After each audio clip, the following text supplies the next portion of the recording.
Salut tout le monde, ça y est, on est en 2019. L'année débute pour moi, je suis pas prof, je suis pas étudiante, donc le besoin d'un nouvel agenda se fait ressentir en janvier et pas en septembre dans mon cas.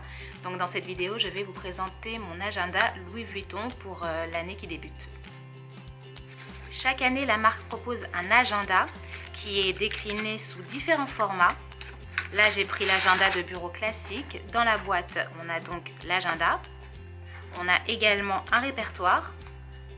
Et on a aussi différentes cartes du monde. Alors j'avoue que la carte du monde et le répertoire, j'en ai pas vraiment besoin. Il fut un temps où on pouvait acheter l'agenda sans l'ajout des cartes du monde et du répertoire, mais j'ai l'impression que maintenant ça vient tout ensemble sans qu'on ait le choix. Voilà la référence exacte de cet agenda. C'est un agenda de bureau complet, une semaine sur 2 pages. Cet agenda mesure environ 16 cm sur 21 cm. Le concept de cet agenda 2019, c'est de suivre cette valise en fait à travers le monde. À l'intérieur, il y a différentes illustrations qui représentent un pays et donc on suit les tribulations de cette petite valise à travers la planète. La première illustration en janvier nous emmène pas très loin, on va à Asnières-sur-Seine, c'est là où se trouvent les ateliers Louis Vuitton, en tout cas certains ateliers, et donc c'est là où est fabriquée cette petite valise dont le nom est Alzer. Février, passage obligatoire par une boulangerie, on fait le plein de douceur et de sucreries avant de s'envoler à travers le monde. Première destination internationale, c'est en mars, on va à Hong Kong. Ensuite, en avril, on se retrouve à Tokyo. Et là, c'est vraiment la bonne période pour apprécier le spectacle des cerisiers en fleurs. Ensuite, en mai, on se retrouve à Grasse. On revient en France. Et ensuite, au mois de juin, on va à Rio de Janeiro, sous le soleil. Après Rio, on va à Singapour en juillet. Alors honnêtement, si cette valise fait le trajet Rio-Singapour d'une traite, honnêtement, bon courage parce qu'elle va traverser pas mal de fuseaux horaires et à mon avis, à l'arrivée, elle va se sentir pas très bien. Après Singapour, on repart dans l'autre sens et on va à New York pour le mois d'août.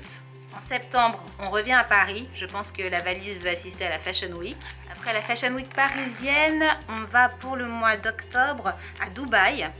En novembre, on va à Miami, reprendre un peu de soleil. Et en décembre, on passe les fêtes à Asnières. On retourne à notre point de départ.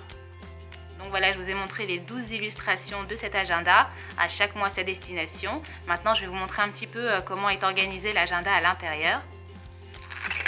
Première page, on a en fait les informations personnelles, à savoir son nom, son adresse email. Si par hasard on perd l'agenda, que la personne qui le retrouve puisse nous le ramener, si elle est de bonne foi. Ensuite, on a un petit texte explicatif concernant justement le principe de cette valise Alzer qui se balade à travers le monde. Ce petit texte est décliné dans différentes langues. On a un calendrier, toute une année sur une seule page. On a un autre calendrier, cette fois qui est dépliable. Honnêtement, je ne sais pas pourquoi ils mettent autant de calendriers, mais voilà, on en a un second. Ensuite, on a les 12 mois de l'année sur 2 pages. Enfin, je vais m'expliquer. Chaque mois, en fait, est étalé sur 2 pages. Donc là, par exemple, sur ces 2 pages, vous avez tout le mois de janvier qui est étalé. Sur la page d'après, vous avez tout le mois de février sur 2 pages, et ainsi de suite jusqu'à décembre. Et ensuite, l'agenda se présente comme ceci. Vous avez une semaine sur 2 pages et sur le côté, vous avez une bande où vous pouvez ajouter des notes, des pense-bêtes. À la fin de l'agenda, vous avez un autre calendrier, un de plus. Cette fois, c'est toute l'année 2020 qui est étalé sur une page. Et à côté, vous avez un guide du voyageur. Alors ça, c'est vraiment pas mal, ce guide du voyageur. Je vais vous le montrer un peu plus en détail. Dans ce guide du voyageur, on trouve notamment tous les fuseaux horaires. Donc ça, c'est pas mal. Quand on veut partir d'un endroit, arriver à un autre, on sait à peu près quel temps de décalage il va y avoir. Il y a également tous les jours fériés de tous les pays, ou en tout cas de la plupart des pays. Et ça, c'est pas mal parce que tous les jours fériés français ne correspondent pas forcément à des jours fériés dans d'autres pays. Il y a également un tableau des conversions et ça c'est très bien, spécialement lorsqu'il s'agit de convertir des kilomètres en miles ou alors des centimètres en inches. C'est très intéressant de pouvoir faire la conversion, donc ça c'est vraiment pas mal, même s'il y a plein d'applications maintenant sur téléphone portable bien sûr qui peuvent faire ce genre de conversion.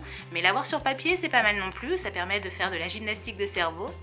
À la fin de l'agenda, vous avez une petite section qui s'appelle un temps pour soi. Et là, c'est vraiment la partie de l'agenda où on peut marquer ses pensées, ses bonnes résolutions, parce qu'on est en début d'année. Et c'est vraiment la partie cher journal de l'agenda. Le petit plus de cet agenda, c'est qu'il vient avec des stickers. Si vous avez envie de les coller sur une valise, sur un ordinateur ou que sais-je, vous avez les 12 destinations qui sont représentées dans cet agenda en stickers. Ces stickers, je les trouve un petit peu puérils, je l'avoue, surtout que l'année dernière, l'agenda venait avec des post-it carrément plus pratiques. Je vais vous les montrer. L'année dernière, donc, il y avait des post-it, vous voyez, c'était carrément plus pratique si on voulait laisser une note à quelqu'un ou si on voulait se créer un pense-bête. On avait des post-it. Cette année, Louis Vuitton a décidé de proposer des stickers plutôt que des post-it. Bon, faut bien changer de temps en temps, je le comprends, mais j'avoue que les post-it, c'était carrément plus pratique. Vuitton décline cet agenda en différentes versions et en différents formats. Là, c'est la version cahier à spirale, mais cet agenda existe aussi avec des perforations sur le côté qui nécessitent l'achat d'un classeur, entre guillemets, pour pouvoir le ranger, un classeur Louis Vuitton. Vous avez aussi la possibilité d'accompagner cette version cahier à spirale avec une couverture en toile damier, en toile monogramme, mais c'est optionnel. Moi, j'avoue que pour ce que je fais de cet agenda, je ne me vois pas rajouter une couverture en toile enduite par-dessus. J'en vois pas l'intérêt, mais c'est possible. À nouvelle année, nouvel agenda. Moi, ça y est, j'ai le mien pour 2019. Je vous présente mes meilleurs vœux pour cette nouvelle année. J'espère qu'elle sera remplie de joie, de santé, de prospérité, de sérénité. Je vous souhaite à tous une bonne journée ou une bonne soirée, un bon week-end ou une bonne semaine et je vous dis à très vite.